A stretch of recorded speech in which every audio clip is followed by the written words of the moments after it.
기후 변화에 대비를 해서 물을 충분히 좀 확보를 하자. 수량이 없으면 수질이 담보가 안 됩니다.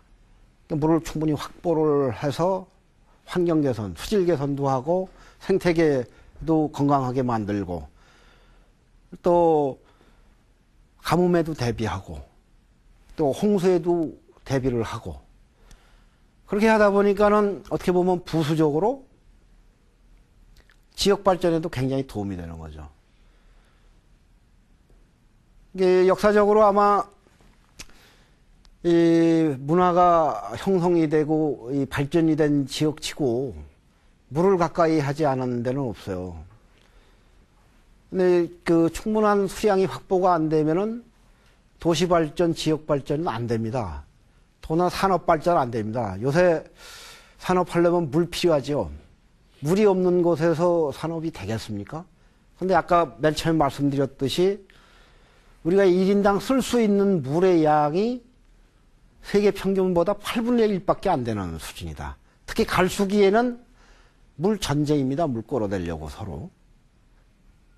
이제 그런 문제를 해결하기 위해서 하는 것이다 하는 것을 총론적으로 말씀드리고 하나하나 단계적으로 한번 살펴보도록 하겠습니다. 먼저 넉넉한 물을 좀 확보하는 문제입니다. 기본적으로 지금 4대강에 16개의 보호를 설치를 하고 준설을 합니다. 그래서 8억 톤의 수량을 추가적으로 확보를 하게 됩니다.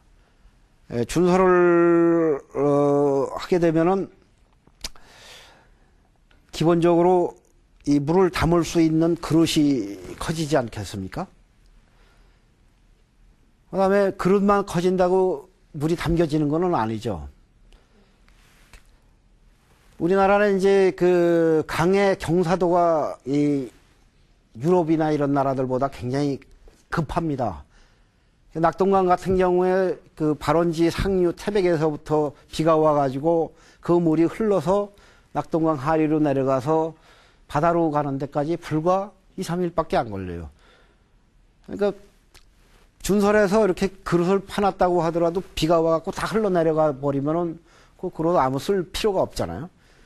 그래서 군데군데에 보를 막아가지고 그 물을 평상시에나 갈수기에나 항상 찰랑찰랑하게 좀 유지를 하자. 그래서 쓸 수 있게 하자. 그런 차원에서 보를 16개 만듭니다. 근데, 보가 이제 강마다 숫자가 달라요. 한강 같은 경우는 3개를 설치를 하고, 낙동강은 8개, 금강이 3개, 영산강 2개. 이게 다릅니다. 이유는 뭐 강의 길이도 있고, 아까 말씀드린 대로 강의 경사도 때문에 경사가 급한 데일수록 이게 하나 갖고 다 해결하려면은 뭐 그 잠기는 면적이 많으니까 안 되지 않습니까? 그래서 보를 군데군데 설치를 해서 침수되는 데를 없애가면서도 물을 그 효율적으로 담을 수 있게 하기 위해서는 그렇게 이제 설계를 한 겁니다. 이제 공학적으로. 그렇게 하고 있고. 두 번째가 이제 그 홍수 예방과 관련된 얘기입니다. 우리가 과거의 방식 홍수 예방할 때 제일 먼저 생각하는 게 뭡니까? 제방 쌓는 거예요, 제방. 뚝 쌓는 거예요, 하천변에다가. 근데 뚝을 쌓게 되면은 이제 기본적으로 어떤 현상이 생기냐면은 뚝이 이게 물이라는 게 굉장한 에너지를 갖고 있고 또 홍수 시기에는 엄청난 양의 물이 한꺼번에 몰려오기 때문에 제방 중에 약한 데는 치고 나가게 됩니다. 그럼 이제 주변에 침수 피해가 있게 되죠. 또 경우에 따라서는 특히 아까 기후변화 이런 얘기 했습니다만은 지금 현재 있는 제방이 100년 빈도의 강우량을 예상을 해서 제방을 축조를 하는 겁니다. 마다 수해가 나서 이제 제방이 붕괴되고 하면은 엄청난 돈을 들여가지고 이거를 또 다시 보강을 하고 하는데 그 1년 내에 또 못해가지고 다음 해 그 수해가 날 때는 또 이제 부서지고 그래서 이제 정부를 원망을 하고 이게 계속 반복이 되는데 과거 10년 전에도 그렇고 20년 전에도 그렇고 지금 현 상태대로 기존의 방식대로 하면은 앞으로 또 10년, 20년 후 우리 애들이 다 클 때까지도 이 현상은 반복이 된다, 이게. 그래서 그런 방식으로 계속해서는 안 된다. 그래서 준설 얘기가 나는 겁니다. 하상에 그동안 쌓였던 이런 토사를 최대한 걷어내서 수위를 좀 낮춰보자 하는 겁니다. 그 수위를 낮추기 위해서 준설을 하다 보니까 우리가 지금 도표에서 보시는 바와 같이 이 제방에 이제 계획 홍수위가 있어요. 지금 현재는 그걸 넘쳐 흐를 수가 있는데 준설에서 수위를 낮춘 만큼 이 계획 홍수위 이하로 이 홍수를 관리할 수가 있는 겁니다. 그런 유리한 근본적인 방식을 찾아보자 하는 겁니다. 그리고 일부 오해가 있는 부분이 있어요. 그 강의 흐름은 강폭 전체를 다 드러내는 걸로 오해를 하는데 그렇지 않습니다.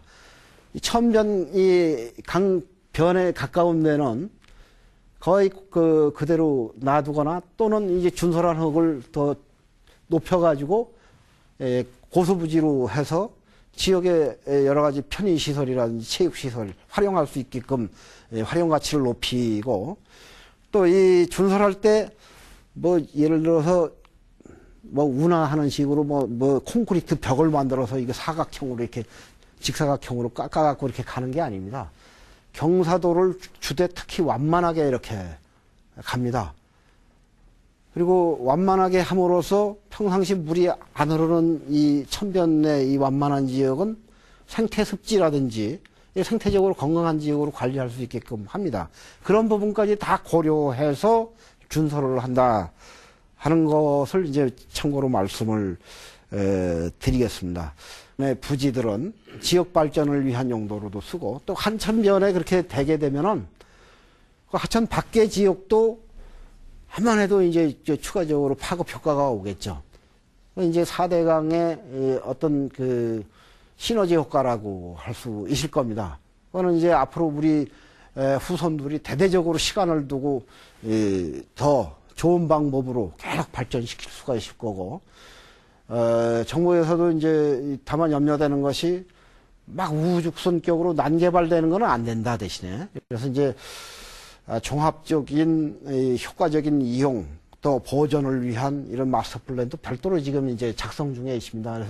그래서 시차를 두고 차근차근 훌륭한 명소가 될 수 있도록 지역의 특성을 살리면서 이런 지역으로 발전될 수 있도록 그런 계획도 갖고 있다는 것을 참고로 좀 말씀을 드리겠습니다.